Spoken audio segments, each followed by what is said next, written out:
Good morning, all you FBT60 people. I'm very excited to start this competition with you guys. Monday morning will be the first day of reservations. Remember, you can reserve the ball machine 6 days in advance. In addition to just some basic summaries of the lesson plans and the abbreviations on your exercise routines, I will also be covering some tips on how to do certain strokes. Today, I'll be covering lesson plans for the first 2 weeks. I will also be covering a basic tutorial on how to use the ball machine. I'm still going to try to make myself available whenever I'm here to try to pop over and help you guys use the ball machines. Coach Ryan and Coach Dave have also offered up some of their time to help you guys, so don't hesitate to ask when you see them if you have basic questions regarding the ball machine. Okay, I'm excited to show you guys just kind of the basic dials, how they work, what the remote looks like. So I guess come along with me on this journey. Okay, brisk day today, brisk morning. Whoa, you can see my breath. Just about to enter the north courts here where the ball machines are located. So I'm just going to show you guys where they're usually housed over here on the left-hand side. Here we go, enter the north courts. Just doing some good etiquette to make sure nobody's in here. Oh, looks like Coach Kristen's in here. Kristen, I got you.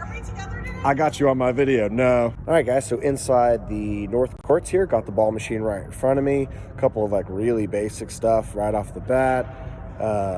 Ball machine's obviously got these wheels in front. You just kind of pick it, lift it forward, almost like a wheelbarrow to push it around. Like I said, the extension cord here kind of stretches out nice and far. You just kind of wheel this out and pull on it. It'll kind of spool out. For a useful tip, you can grip this silver part right here when you unspool it. I'll take you guys back to where we usually plug things in. Okay, so back towards the back side of the court here where the bubble meets the court, you can see we've got these extension parts that come out of the ground right here. This is usually where I plug in. And when we were discussing ways to make the picking up of balls a little bit easier, I make sure and run the extension cord from this plug, and I actually wheel my ball machine all the way to the other side of the court. That way when the balls come, they hit here, I stroke, they go back over here, and they land up against this mesh wall back here. This mesh wall makes it so it's much easier to pick up the balls using that lawnmower device that I will show here in just a little bit. Thank you. All right, so guys, here's that wheelbarrow action that I was talking about. So lift up like this, bring it over.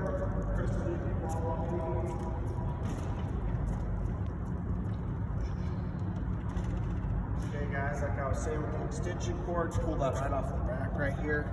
Little useful tip, see if I can get it right myself here. Rest your hand on this silver part right here, and then you can kind of just spool it out.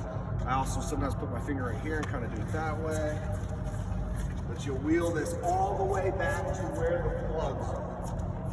All right, guys, so this is what the back side of the dial looks like for the ball machine. If you guys are not using that application for iOS that we had talked about, this is the manual way to program this.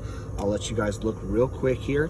You can see your height, pretty obvious. Do I want a volley or a lob? Okay, so this is going to control the elevation of the ball. This one right here, speed. This is how quickly the ball is going to be coming at you, slow to fast. Spin is whether or not we want a slice or a top spin, right? So right here at 0 would be a nice flat ball. Far over here on the dial would be heavy top spin. Back here would be heavy back spin, okay? Random direction, you probably will not use this one very much unless your drill calls for it. This one will send the ball in a random direction and disregard any patterns. Finally, this right here is your feed rate. This is how fast or how quickly you're gonna get balls in succession. So for some of my newer members who are worried about proficiency, I recommend a lower speed right here and a lower dial on this one here. This will keep the balls coming at a slow rate and a slow speed, okay? You're always going to get the remote, so this will need to be set up to remote mode. A friendly reminder that remote is just a simple on-off switch. You guys will click those buttons in order to turn it on and off.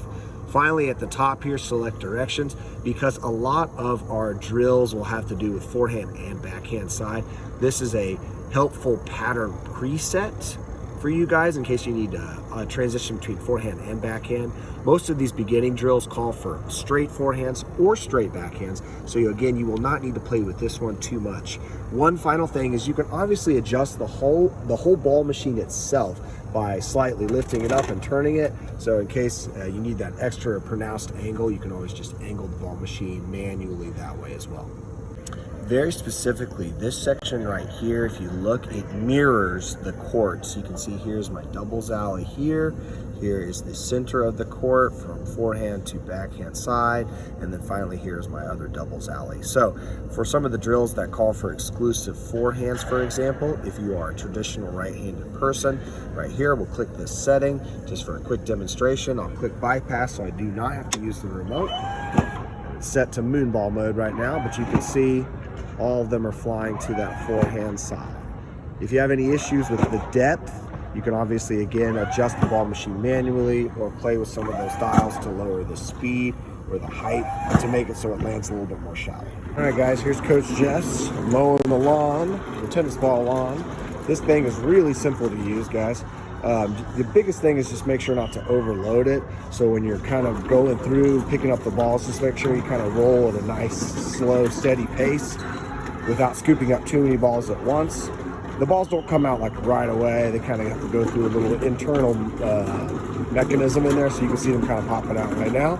So again, if you feed towards the mesh side and it lands up against that opposite side that I was showing you earlier, again, that side, the balls will be a lot easier to pick up. But again, still the same process. Thanks.